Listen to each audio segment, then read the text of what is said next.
What's the evidence that every little good matters? It's a surah that everybody knows. See if you can do istinbat, to pull from the Quran. I promise you, you read this surah 100 times, 1,000 times in 1 year, you read the same surah. But besides the big guys, let the kids get it first. If they can't get it, then tell you, we get the big guys before we start. Yes? Surah Al-Fatiha. طيب. It's not quite what I was going for, but there's one ayah. There's two ayahs actually. You say it 1,000 times in 1 year. Bismillah ar-Rahman ar-Rahim is one. MashaAllah, that's an ayah that you say 1,000 times. But the ayah that I'm talking about to show us that every little bit counts. Every little bit counts. Yalla, yalla. Parents, teach your kids, please. Teach your kids how to pull from the Quran. Yalla, they should know this. They say it 1,000 times. When I say it, you're going to be like, oh, I know it. Yalla, okay, parents' turn. The kids, they couldn't do it. Tell us, parents. What's the evidence that every little bit of good counts? There are a number of ayats, but the one in Judgement, yalla, I put in Judgement, you say it 1,000 times, you hear it 1,000 times a year. Sisters, go ahead. Yes, what's the ayat I'm referring to? The last time. فَمَنْ يَعْمَلْ. Right? فَمَنْ إِذَا زُلْزِلَتِ الْأَرْضُ زِلْزَالَهَا. Allah said at the end of it, فَمَنْ يَعْمَلْ مِثْقَالَ ذَرَّةٍ خَيْرًا يَرَهُ. Whoever does the atom's weight of good will see it. That means you come up a little bit more, you're going to see that on the Day of Judgment. That's good. Right? You said one extra tasbihah, one extra subhanallah, one extra Allahu Akbar. You smiled at somebody. You just looked at somebody with a nice bright face and made them feel comfortable. Any little bit of good, even the atom's weight, you will see it. And then whoever does the atom's weight of evil will also see it. See? So that's the point, evidence that every little bit counts. Whatever you can do to get closer to Allah, whatever I can do, then we should do it. Then let's start. Bismillah, alhamdulillah. وصلى الله وسلم على نبينا محمد وعلى آله وصحبه وسلم. We're going to discuss now the sun rising from its place of setting. Now, I'm not going to go over what the solar system looks like and so forth, the difference between the different theories and solar systems and so forth, because I don't know that much about physics and the laws of gravity and all of that, so I'm not going to get into that argument. But just as you see the sun coming up from the east, it will come up from the west.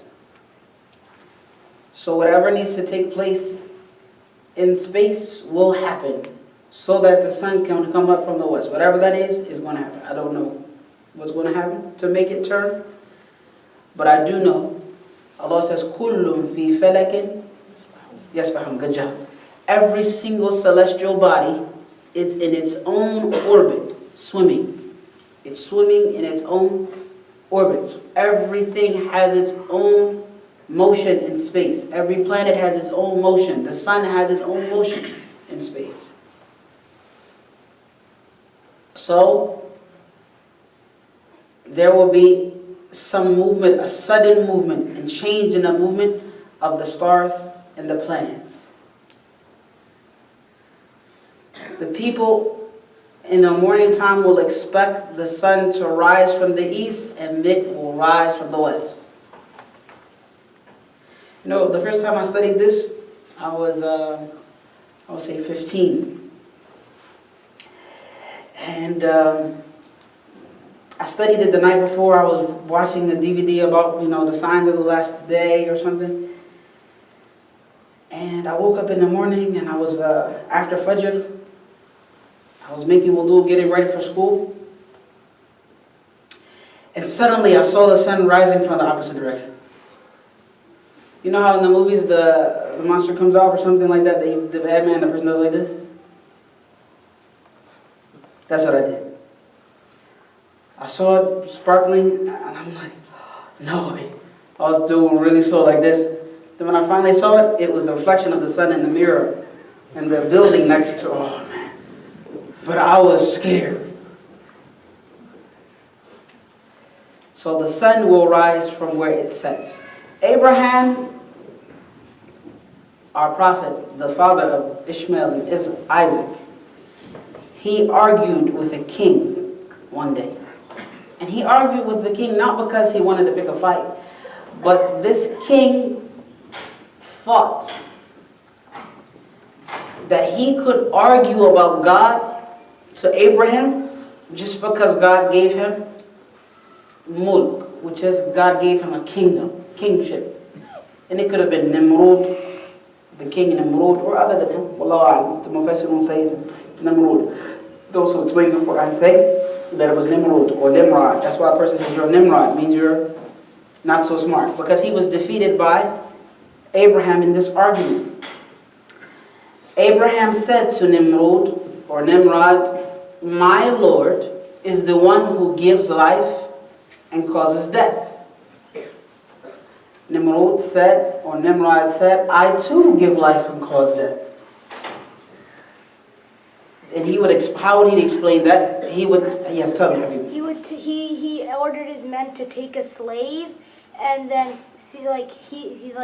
and then he took 2 slaves, and he killed one, and he let the other one live. Exactly. So there's some report of that. He took a free man that had no wrong, done nothing, no crime or anything, and he killed him. Then he took a slave man who was destined or determined to be crucified, killed for a sin that he committed or put to death, and he set him free. So he said, this person I took his life, and this person I gave life. See, I do the same thing. So Abraham said, my Lord brings the sun from the east. Then why don't you bring it from the west? Meaning my Lord is the one who causes the sun to rise from the east. Why don't you bring it from the west? And he was defeated by that argument. Nimrod was defeated by that argument. Allah said, هل ينظرون إلا أن تأتيهم الملائكة أو يأتي ربك أو يأتي بعض آيات ربك. Are they waiting for anything other than the angels to come? Or perhaps they're waiting for your Lord to present himself. Or perhaps they're waiting for some of the signs of your Lord to come about. On the day when some of the signs of your Lord come about, no faith will be of benefit to anyone if they had not believed before those signs, or they had not done good to verify their belief.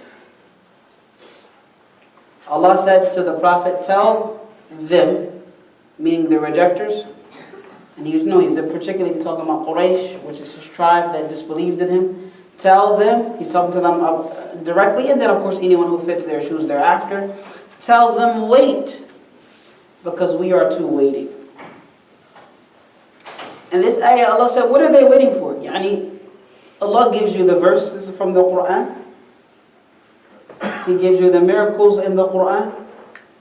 He explains it to you and I again and again and again and again and again. And he diversifies the signs. He doesn't just speak about it in one way. He speaks about it in 1,000 ways. Then Allah said, what are you waiting for? Why haven't you believed yet? Why haven't you accepted it yet? Allah said, are you waiting for the angels to come? Or are you waiting for your Lord to present himself, which is the day of judgment?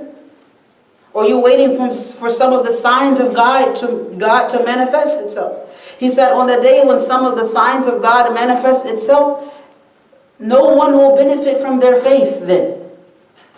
If they had not believed before that sign, or had done deeds that verified their belief. Allah said, tell them, wait, because we are too waiting. So one of those signs is this sun rising from the west. Why? Why is this such a big deal? Sun rising from the west. Why is it that when this happens, it doesn't benefit you to believe if you had not believed already? Why? Tell me why. Yep. Put your thinking khimars, hijabs on, and you're thinking kufis. Think about it. Why do you think it doesn't benefit a person to believe if they had not believed before this point? Tell me. Yes, sir. Because it will be illogical and it will be evidence to a great deity that exists that will cause it. So everyone will know there's somebody who's controlling everything. I like that answer. Because you can't, people, how are you going to explain that when it happens? How are you going to explain it? We can hardly explain the current solar system, right? Or whatever's going with the sun and the moon. We can hardly explain that. We have so many theories and so forth. So when that happens, it's going to be proof, evidence that God is in control. And just as He set it on its course in the first place, the sun, He will set it on a different one.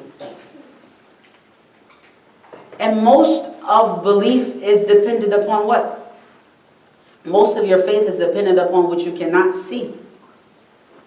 God Himself, you cannot see Him in this world. You will see Him on the Day of Judgment. The angels, you cannot see them. The jinnis, or genies, you cannot see them. You weren't there with Muhammad sallallahu alayhi wa sallam, the Prophet. You weren't there with Jesus alayhi salatu wasalam. You weren't there with Moses alayhi salatu wasalam. You weren't there with Abraham alayhi salatu wasalam. You weren't there with Noah. So it's called all unseen. You're putting your faith in something that God is telling you. So when you see it, then what's the point? Belief. What's the point now? You saw it already. Somebody says, you know what? I'll believe when God talks to me Himself. What's the point in faith? If God speaks to you directly, just so you can believe, what's the point in all of us believing without having Him spoken to us? Unfortunately, that's an expression of arrogance. I'll believe when I see it. Okay, you'll see it. A person says, I'll believe when I see it. Well, you will see the end of that belief. And you will see the conclusion of such a belief without a doubt. And you'll wish you had the chance to come back, but no one will be given the chance to come back once they've left. Abu Hurairah, the Prophet sallallahu alayhi wa sallam said, there are three things that when they appear, when they happen, it would do no good to a person to believe if they had not believed before. It won't benefit them. It says no, it will not do any good to them, nor if they had not believed before, or they had earned good by performing good deeds through faith. He said the rising of the sun from its setting, which is the west, the Dajjal, which is the Antichrist, and the beast of the earth. And this is Prophet Muhammad letting us know that once these things happen, you have to have believed beforehand. You remember Fir'aun. Did Fir'aun believe? At the very end. Good job. That's a trick question. Good job. He got it. He said, and you all said it, he believed when? At the end. At the end. Did Pharaoh believe soon as the water touched him? No. No. When did he believe? When he was finally being overtaken by drowning. Not when he started to drown. And he was like last bit of energy of whatever someone would use to say something. Right before death, or as the death soul is about to be pulled out. He waited to that moment to say, I believe in the one that the Israelites believe in, meaning God, and I am of the Muslims. I am of those who have submitted to God. And God responded to him, Al-an, now you believe? Now, Pharaoh, you wait all the way to this moment? So as that wasn't accepted from the Pharaoh, it won't be accepted from anyone who does not believe before the sun rises from the west. Abu Hurairah said also, the Prophet ﷺ said, the hour will not begin until, and he mentioned, saying the sun rises from its place of setting. When it rises, the people will see it. When they see it, they will all believe. But that time, it will do no good to a person to believe then if they had not believed before or earned good deeds through their faith before then. He then said, the hour will begin. And Allah knows best if He's talking about the sun rising from the west as the hour, referring to it, or He's referring to the hour, the trumpet being blown itself. Wallahu a'lam. I'm not sure. He says, the hour will begin when two men have spread a garment between them. But they will neither be able to sell it, one will not be able to sell it to the other, nor will the other be able to buy it. And they won't be able to fold it before the hour starts. Could you imagine? You're in the grocery store. And you take the bananas and you put them on the scale to weigh them. And you will not be able to pull them off of the scale before the hour begins. And again, it could be referring to the sun rising from the west, or the hour being established, the final day, the day of judgment establishing. And then he continued saying that the hour will begin when a man has milked his she-camel, and then he had taken away the milk, but he won't be able to drink it. He was milking the she-camel, he took the milk away, and before he's able to drink it, the hour will begin. The last day will begin. The day of judgment will begin. He then said, the hour will begin when a man is repairing a throne, but he will not be able to give his animals water from it, which is something that they used to give the cattle some water. He will be repairing it, fixing it, but he won't get the opportunity to put water in it and give it any of the water to his animals. And he said, and the hour will begin when a man has raised a morsel of food to his mouth and he won't be able to eat it. So it doesn't matter how good that food looked just a couple seconds ago and how hungry you may have been. You lift that food to your mouth, and before it reaches, the hour has begun. And of course, you don't care anything about the food anymore. Another narration, Abu Dharr said, the Prophet ﷺ said, do you know where the sun goes? This means that the Prophet is letting us know that the sun itself is moving. How so? Allah knows. They said, Allah and His Messenger know best. He said, it runs along its course until it reaches its resting place beneath the throne, where it is prostrate. It falls prostrate, meaning it submits to God in prostration. And it will remain in that state until God tells it, rise and go back the way you came. It means the sun is moving. So as it prostrates, as it goes to its lowest point, which is prostration, God will tell it to continue to move in whatever movement it's moving right now. Then he said, it runs its course until it reaches its resting place. And he said, beneath the throne, which is in this vast universe, everything is beneath Allah's arsh. Yes? It will reach its resting place, and it will fall prostrate. It will be in prostration, submitting to God. And then God will tell it, Allah will tell it to rise and go back from which it came. So continue to run its course. Then he said, then in the morning, it will rise from its place of rising as usual until it runs its course. And he said, people will not notice anything unusual until it reaches its resting place beneath the throne, meaning in this vast universe. And it will be said to it, go and rise from the place where you sat. So in the morning, instead of it rising from the east, it will rise from the west. Just that simple. Then he said, do you know when that day will be? He said, that will be when no good deed or no good will it be for a person to believe if they had not believed before, or earned good by performing good deeds through faith. It will not benefit them. So, is it decent? Does it make sense that we do good deeds? Because we do understand that there will be a day when good deeds will not be accepted. in faith if we had not believed in God before as the one and only Creator, and therefore the only one being deserving of worship. If we had not believed in Him in that way, then it won't benefit us to believe after these signs. Abdullah ibn Amr said, the Prophet ﷺ said, of the signs of the Dajjal's appearance will be the rising of the sun from its place of setting, and the beast coming out to the people in the forenoon, which is before noon.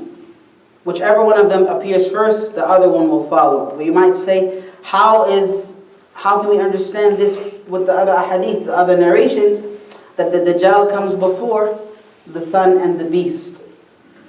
This lets us know, as Ibn Hajar said, that the appearance of the Dajjal or the Antichrist will be first, and that will mark that major sign of the Day of Judgment. Because you all know the Antichrist, as we explained before, he will be here for 40 days. The first day is like a year. The second day is like a month. The third day is like a week. And the rest of the 37 days will be normal, 37 days.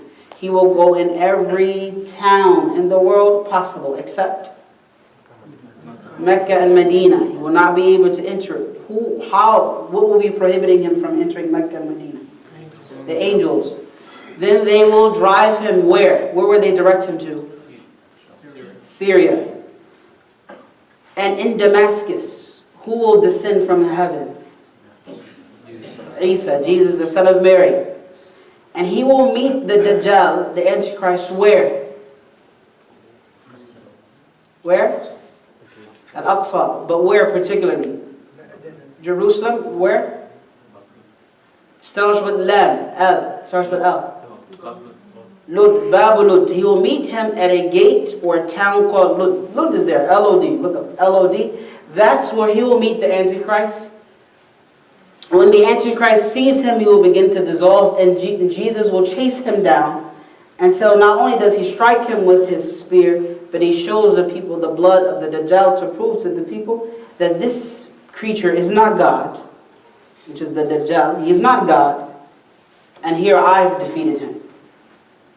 And it also proves to the people that Jesus is also not God, also a human being, right? And then Gog and Magog will come out from their hiding, as we have already studied. So the Dajjal will come, Jesus will descend, and after he passes and Gog and Magog go, the sun will rise from its place of setting. And the scholars will consider the beast, that perhaps the beast will come right after the sun rises from its place of setting. Then the beast emerges and it starts to talk to people. And it brands people as believer and non-believer, as faithful and unfaithful. And then people will start to call each other by that recognition. You'll be able to see that a person is a believer because he's been marked by the beast with the mark of a believer. And the other one will be marked with the mark of a disbeliever, so they'll call each other just like that. Hey believer, hey disbeliever. And that will, the belief of anyone after that who that had not believed before will not benefit them. Abdullah ibn Amr narrated that the first of the signs will be the rising of the sun from its place of setting and the emergence of the beast. Whichever of the two comes, then the other one is directly after. Either the beast comes first or the sun rises from its place of setting. So shouldn't we hasten? Shouldn't we be ready to do good deeds? Ready? Ready? Like ready. On go. You got to be on go. You know, when you're driving the car, and you stop at the stop light, the red light, and all you're doing is waiting for what? The green light. You even start inching up just a little bit. Correct? You all know, you're drivers, right? We take our foot off the gas and we start rolling a little bit because we're anticipating the green light. So just as you're hastening to go, I and you all should be hastening to do good deeds. And we should teach it to our kids. We should do what? Teach it to our kids. Is that possible? Okay. Is that possible? Well, we can teach it to our kids. It was narrated by Abu Hurairah radiallahu anhu. The Prophet sallallahu alaihi wasallam said, all of you hasten to do good deeds before 6 things happen. He said, the rising of the sun from its place of setting, the smoke, the Antichrist, the beast, your death, the death of one of you, or the day of resurrection. 6 things. He said, hurry up and do all the good deeds you can, and be hasty and do it. Doesn't mean you pray like a crow. Doesn't mean you pray like a chicken. You know the chicken does like this? That's not haste. That's not what we're talking about when you rush through the prayer. No.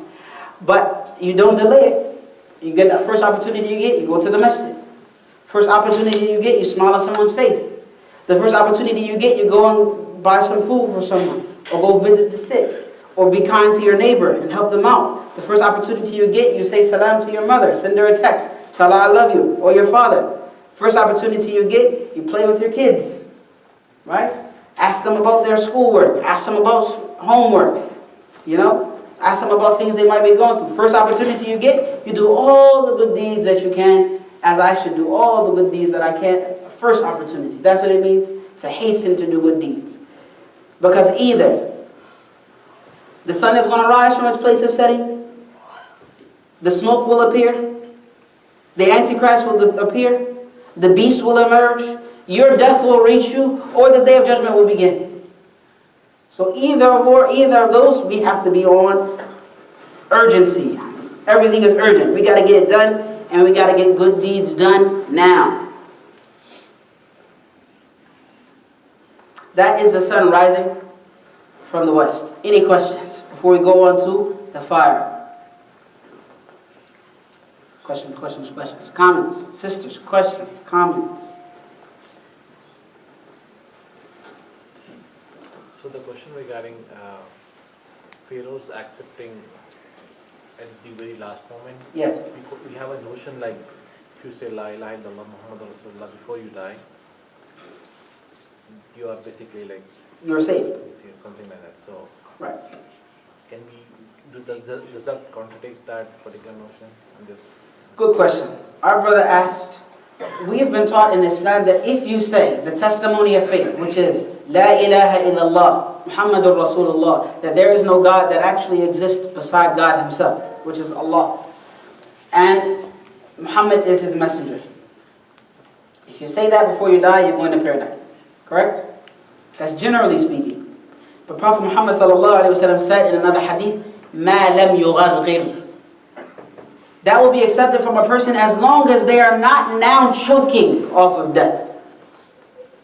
يُغَرْغِرْ, if you've witnessed someone's death, the sound that they're making, called gharghara, as they're dying, as long as you don't reach that point, the sound of that death actually happening and the soul is being pulled out of your chest, pulled from your body all the way out, and that's gharghara, where you're in and out, you're dying at that moment, literally. As long as you have not reached that stage, your repentance will be accepted. So Fir'aun waited until that moment. Death had overcome him. He's dying, no doubt about it, and he wants to now save. You see what I'm saying? So that's too late. The Pharaoh, he waited too long. And he knew better. That's the sad part. He knew better. He knew exactly what Moses was teaching him. He saw the signs and the miracles, and it was clear as day. But because of his arrogance, he rejected it. One more question. Yes, sir. So the non-believers, the Christians or Jews, people of the book, Yes, they live their lives and they do good. that's right. They do charity, they're nice, they're kind. That's right. They believe in, of course, they're mushrikeen. Right. Our brother asked, he said, the Jews and the Christians, people of the book, and people of other faiths, they live their lives doing good deeds. Right? What is to happen to them? Is that what you're asking? Allah mentioned the good deeds of those who reject Muhammad. Those who reject Muhammad are generally called disbelievers. Why? Not because they don't believe in God. No, they believe in God. But you rejected a messenger of God. And if you reject Moses, you've rejected all of them. And if you reject Jesus, then you've rejected all of them. If you reject Muhammad, then you've rejected all of the messengers. You can't have one without the other because they all came from God. Now, if you reject the false prophets that came after Prophet Muhammad, then that's what you're supposed to do, because Prophet Muhammad said, I am the last prophet. Right? So, and Allah said in the Quran that He is the last prophet. There is no prophet after Him whatsoever. So Allah referred to their deeds as whatever good deeds that they do will be haba'an manthura. It will be like ashes blown in the wind. Now He did mention, Allah mentioned in the Quran, and He showed us that the disbeliever, the one who rejects Muhammad, will benefit from their good deeds in this world. They will have benefit from their good deeds in this world. For example, Abu Talib radiallahu anhu, so Abu Talib didn't accept Islam. I'm thinking of Ali ibn Abi Talib and saying radiallahu anhu. After him, Abu Talib, the uncle of the Prophet sallallahu alayhi wasallam, will be affected by the shafa'ah of Rasulullah sallallahu alayhi wasallam. He will be affected by the intercession of the Prophet. That he will only receive the lightest punishment in hell. And the reason why Prophet Muhammad sallallahu alayhi wasallam, may Allah's peace and blessings be upon him, interceded for his uncle, because he loved him, and his uncle supported the Prophet. So the effect of that support of the Prophet will get him the least punishment in hell. The least punishment. And Prophet Muhammad said that the least punishment in hell is 2 sparks or 2 coals that is underneath his shoes. Because of the heat of the coals underneath his shoes, his brains will boil inside of his head. And that is the least punishment in hell. But that's what Abu Talib will have. He benefited from the shafa'ah of Rasulullah sallallahu alaihi wasallam, the intercession of the Prophet sallallahu alaihi wasallam. Therefore, the ones who reject faith and reject the Prophet Muhammad as the Prophet, or reject any other Prophet for that matter, or associate with God another associate, a deity, a sub-deity, a compartmentalization of God to make Him divided into various posts or compartments. This is all association with God. If a person does that, or disbelieves in the Prophet, or both, then it doesn't matter what good deeds they do, it will not benefit them on the day of judgment. Now you might say, well, what if this person didn't have a fair chance? If that person didn't have a fair chance, for example, that person was insane their whole life, or in a coma their whole life until they died, or never received a message, lived on an island somewhere, never even heard of electricity, saw planes flying in the sky and thought they were really big birds, for example. No clue about revelation and prophet, nothing. That person and those people will be tested on the day of judgment. If they listen to God's command, they will enter paradise. If they disobey God, they will enter the fire. That's just simple as that.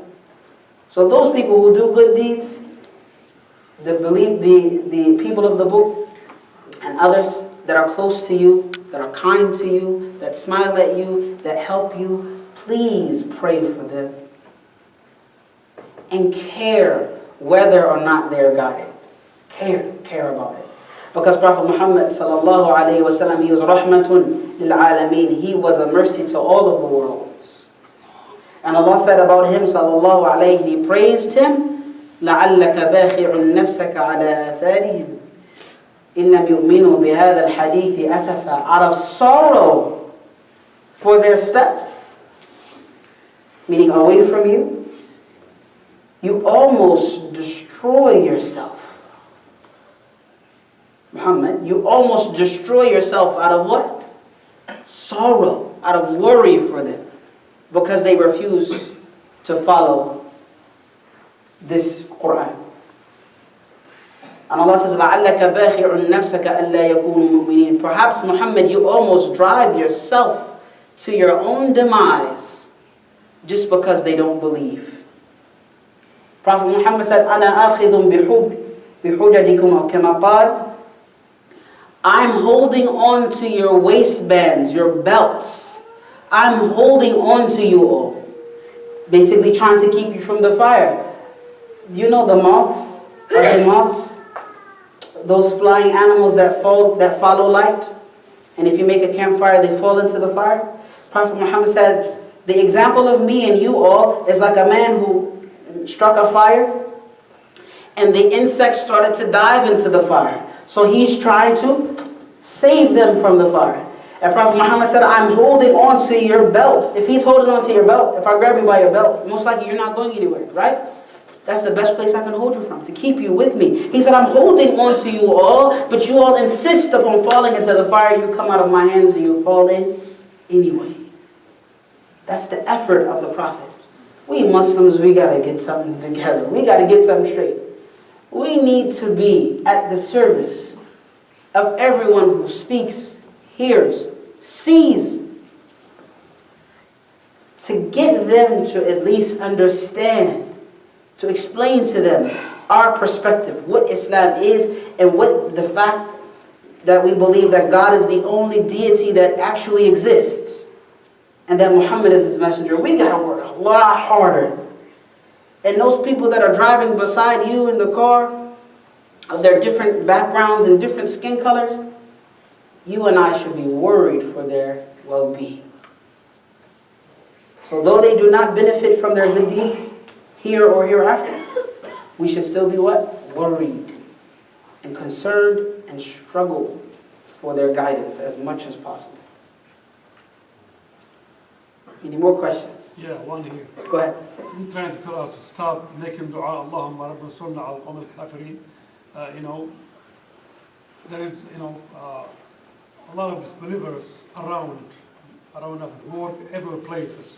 They have no conscience of Islam to begin with. I mean, those people, whatever, I know Allah is who give them the guide. Understand this. But they don't even want to hear you.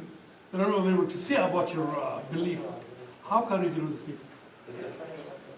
Say the first part of your question so I understand the context. Okay. Well, we say make dua. Yeah. Allahumma Rabbana Sunnah al-Qawm al-Kafirin, Right. al-Qawm al-Zalimin, al-Qawm al-Fasiqin, all of this. Right, so I think I get it now. Tayyib?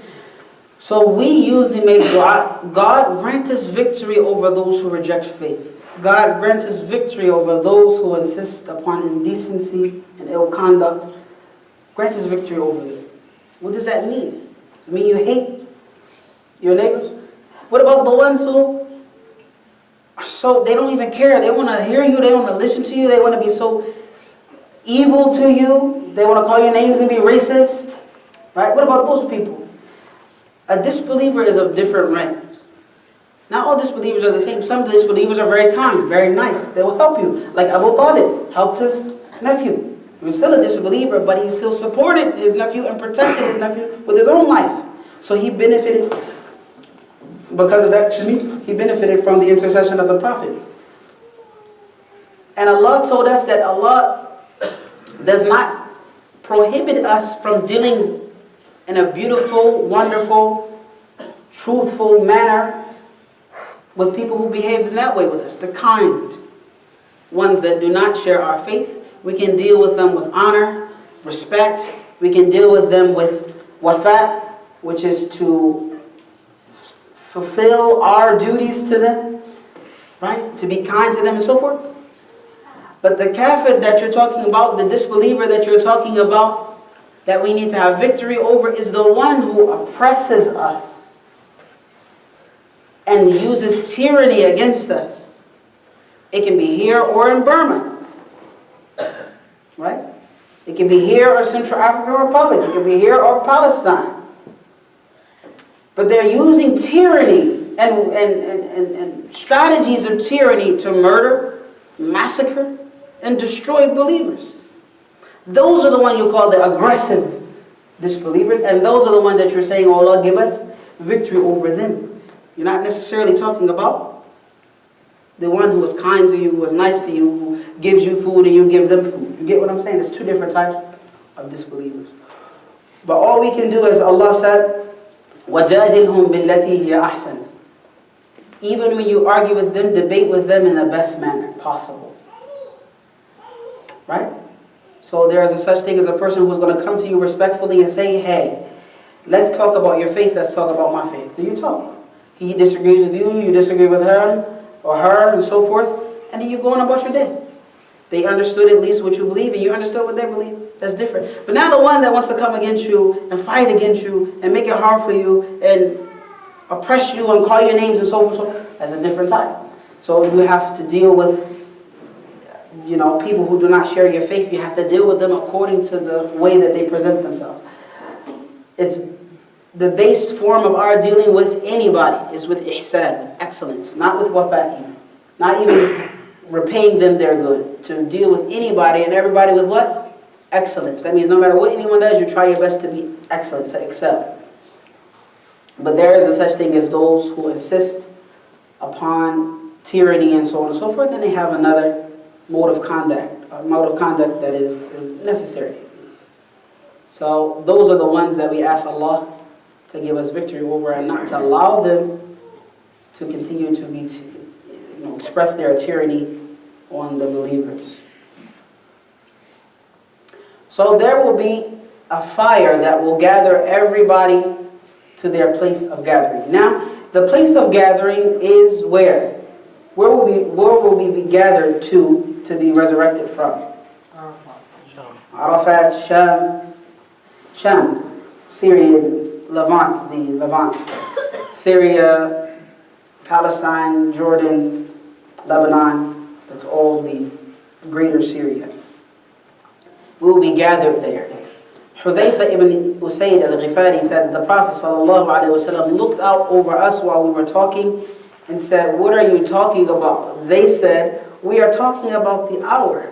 He then said, "It will never come until you see signs." And he mentioned the smoke, the Dajjal, which is the Antichrist, the beast, the rising of the sun from its place of setting, the descent of Jesus, the son of Mary, Ya'juj and Ma'juj, which is Gog and Magog, and 3 landslides. One in the east, one in the west, and one in the Arabian Peninsula. And the last of that will be a fire that will come from Yemen, and it will drive everyone, meaning in that area, to their place of gathering, which is Greater Syria, that area, or the Holy Land, or the Blessed Land, as Allah refers to it. Yes, sir. So basically, there are no signs and the trumpet just blows. No, these are the signs. Possible, or do there have to be signs? No, it has to be signs. Okay. These signs are leading up to it. It's getting people ready. Okay. Yeah? Okay.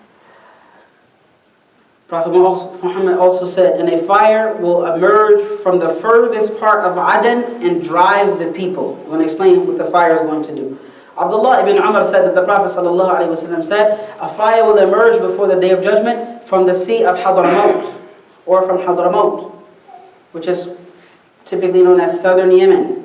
And it will gather all of the people." They said, "What do you instruct us to do, O Messenger of Allah?" He said, "I advise you to go to Syria," which is the greater Syria, not the small version of Syria today. All of those surrounding lands are considered Greater Syria, or Sham, as we used to call it. Anas said, when Abdullah ibn Salam heard that the Messenger of Allah ﷺ had come to Medina, he came to him, meaning Abdullah ibn Salam came to Prophet Muhammad, and he said, "I'm going to ask you about 3 things which no one knows except a prophet." Now, Abdullah ibn Salam, what was his religion? Judaism. He was a Jew. He was not only a Jewish man, what they call Judaism, but he was a rabbi, he was a scholar amongst them. So when Muhammad came to Medina, he wanted to test him to see if he's a prophet. So he said, "I'm going to ask you 3 things that no one knows unless they're a prophet." So he said, "What is the first sign of the hour?" Meaning the first sign of its beginning. He said, "What is the first food that the people of paradise will eat? And how is it that a child may resemble either his father or the uncles of his mother? How is it that the child resemblance may be here or there?" The Messenger of Allah ﷺ said, "Jibreel has just informed me. Gabriel has just informed me." This is an evidence that not only is the Quran revelation, but even the Sunnah, the way of the Prophet, or the teachings of the Prophet, is revelation. Because when he said, "Gabriel just informed me," he didn't start reading Quran. He's going to give him the answer to his questions. That means that the sunnah has an authority. If it's authentic sunnah, authentic way of the Prophet, then it has an authority and it should be followed. He said, Gabriel just informed me just now that, he said, Gabriel just informed me about these matters. And Abdullah ibn Salam said, he is the enemy of the Jews among the angels. That was their belief. And I don't know if they still believe that Gabriel is the enemy. Amongst the angels, Gabriel is the enemy of the Jews. I don't know the logic behind that. I don't recall it right now. So then the Messenger of Allah said, the first sign of the hour, meaning the beginning of the hour, is a fire that will gather the people together from east to west. He's going to explain what the fire does. He said the first food of the people of paradise will be the qadid, which is an extra lobe of the fish liver. You take the fish liver, there's a little lobe on there that's called the qadid. That's what the people of the paradise will eat first. And then he said, as for a child resembling one parent or another, he said, when a man is with his wife, and likewise the wife is with her husband, whichever of the fluids of the two precedes the other, then if it's the woman that precedes the man, or the man's fluids that precedes the woman's fluids, it will take the child will take the resemblance of that person. That will be dominant. Whatever of the two fluids is that precedes the other.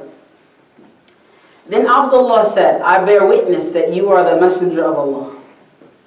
So Abdullah, upon hearing this, accepted Islam.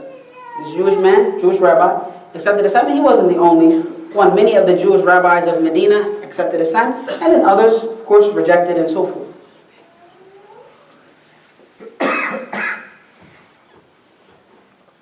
How will the fire gather people?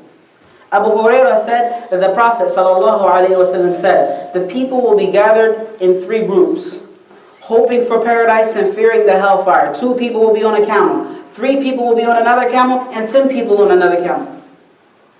Meaning these animals will be carrying them to Sham, to Syria, greater Syria. The rest of them will be gathered by a fire which will stay with them when they stop for the night, and it will rest with them when they take a rest, and will be with them in the morning, in the evening. So as this fire is spreading, if you can see, may Allah save the people of California and surrounding areas from the wildfires and from the reoccurring of these wildfires. I ask that Allah save them from that, because it's tough, it's difficult. We wish not that they be, or anyone be, receiving any affliction in this world.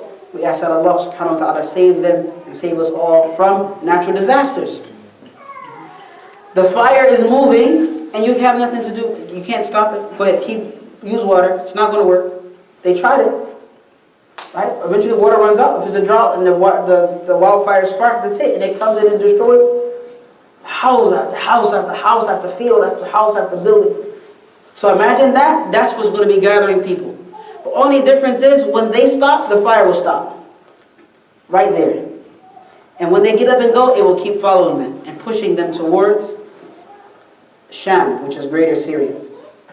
So the fire is not intended to burn the people or hurt the people at all. It's just moving them. Like Abu Dharr radiallahu anhu said that the people will be gathered on the day of resurrection in 3 groups.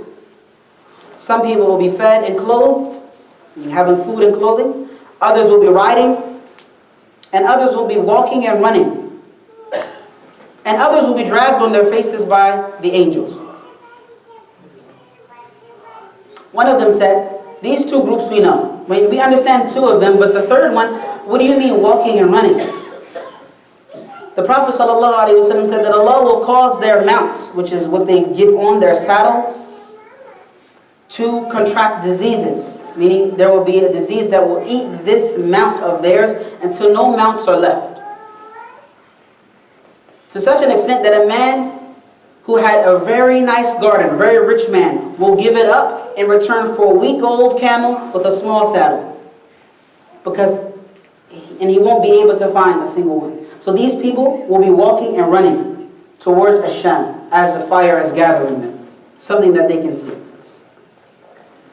So this is the last of the major signs of the Day of Judgment. The fire coming out from Hadramaut and pushing the people towards Ash-Sham.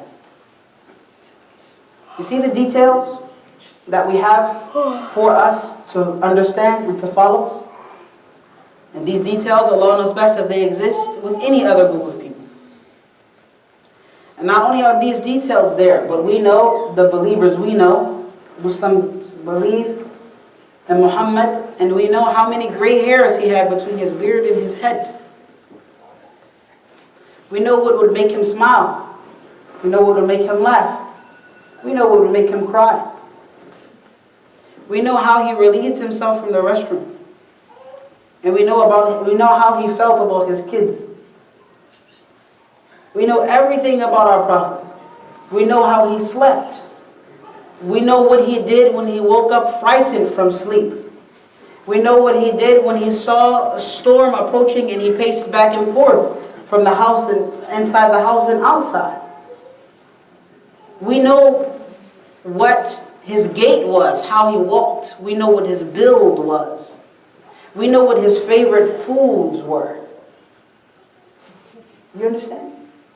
We know everything about this prophet. And in fact, we don't find a single individual that history has preserved the life of like Muhammad's life has been preserved. Sallallahu alaihi wasallam. We need to get closer to this man. Understand his way. Practice his conduct. And spread his message. Yes? Any more questions before we close out? Yes, sir. So what were his favorite food? Pardon? What were his favorite food? His favorite food? Look it up. Tell me about it. Yes, homework. Yalla, if you guys don't know, it's there. Go find what his favorite food was. Find out how many gray hairs he had between his head and his beard. Those same gray hairs that he said, شَيَّبَتْنِي هُودْ وَأَخَوَاتُهَا. He said, Surah Hud and the surahs surrounding it have made me gray. When you become gray, what is that usually indicative of? What does that indicate? Fear and stress. So Hud, Surah Hud, Allah revved up the threat to Quraysh as if He's going to destroy them. And Muhammad did not want his people to be destroyed. So if Muhammad didn't want his people to be destroyed, what is it with Muslims that think that, we should want people to be destroyed? We should want people to be taken out by a natural disaster? No, that's not Muhammad. That's not his way. He was worried that Quraysh would be destroyed, and he said, Hud and the surahs around it caused me to go gray. Found out how many gray hairs he had in his beard and his hair. Found out what his favorite food was. Found out what his bed was like. Certainly wasn't like our beds. Find out what his bed was like, sallallahu alayhi. Find out what one of his homes were like. I want you to find that out. All of this is available knowledge for us. Find it out. Get to know your prophet so that you can love him more and spread his message with more fervence or more diligence. Any more questions? Yes, sir. Yes, sir. Dates were his favorite food. Dates were his favorite? Well, actually, dates were his staple food. Staple food means that food that is just around. It just happens to be around. But that wasn't his favorite food. Good try. Yes, sir. You said the Prophet Muhammad was asked 3 questions by the Jewish rabbi. Yes, he was asked 3 questions by the Jewish rabbi. That yes. only a prophet would know the answer. That only a prophet would know the answer to. How did he know the answer? How did he know that the prophet would know the answer? No. How did he know that those were the answers? Because he was a scholar of the Jewish faith. He was a scholar. You might say, well, how did he know? I don't know if he knew the answer or he just made up these 3 questions and said only a prophet would know these. I don't know. I'm not sure. So I don't know at all if he knew the answers or not. Abdullah ibn Salam. That's a good question, though. I'm going to look that up, inshallah. Yes, sir. The Quran, everyone know that it's real, but how do people know that it was written? How do you know some random person just didn't write it and started spreading it? That's a good question. How do you know that the Quran is not written by some random person that wrote it and started spreading it? You have to read it. Remember the young man asked me last week, he was sitting there, And he said, Shaykh, how do we know if the Quran is correct? Or, Islam is the right religion? I said, what? Read the Quran. The Quran, Allah says that the Quran is the evidence itself. When you read it, you'll see that the people said, oh, Muhammad was taught by a Christian. They say that.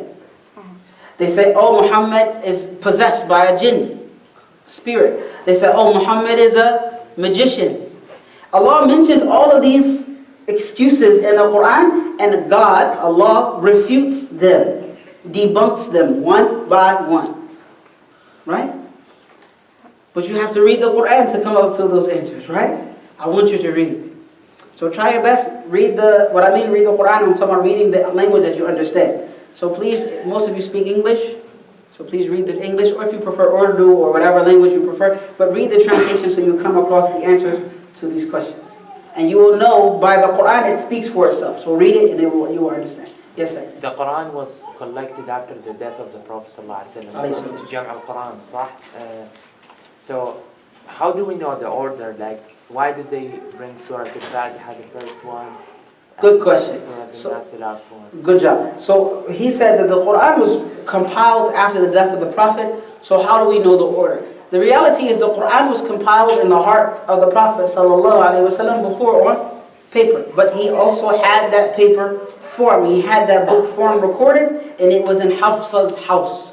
It was in Hafsa's house. But people memorized the Quran from back to front. So how did it get in the order that we have it? Gabriel, the angel, used to teach Prophet Muhammad the Quran once every Ramadan. He would go over it with him in the order, Al-Fatiha to, An-Nas. And the year that he died, sallallahu alayhi wasallam, Gabriel went over the Quran twice with him to make sure he got it, to make sure he has it and the order. And then he, sallallahu alayhi wasallam, taught the Sahaba, who taught others, until it trickled down to me and you. What you have in the book is what was revealed to Prophet Muhammad. Yes, very good question. Yes, sir. His favorite food was figs. No. Hey, why do you keep asking this question? MashaAllah, you're going to be the main one. He's going to get the answer. It's not figs. Thank you. Find his favorite food, sallallahu alayhi. Yes, sir. I think the favorite food of the Prophet is like the lamb. Isn't it? That's a And now we're going to look, we're shooting at this one. Everyone wants to know it. Good job. These are really good tries. Please look it up. Yo, look it up. Read the seerah of the Prophet. You can find it easily, mashallah. Google is easy. What's the favorite food of the Prophet? And then look up the sources too. Make sure it's verified information. Yeah, so it's time for that. Anyway, we'll take one more question just for the beauty of it. One more. If you have any sisters, I'm sorry. Yes, go. I'm sorry I couldn't see you. I apologize. Ya Allah. Yes, go ahead. Hey, you looked it up. Good job. That's right. That's what you're supposed to do. Good job. Look it up. So inshallah, everyone look that up and find out the hairs of the Prophet. Find out the gait, how he walked. Find out how he slept. Right? And so forth. And maybe you'll fall in love with him all over again and be more encouraged to follow his way. And thereby more encouraged to spread his message. Wa sallallahu wa sallama ala nabiyyina Muhammadin wa alihi wa ashabihi ajma'in. Jazakumullah.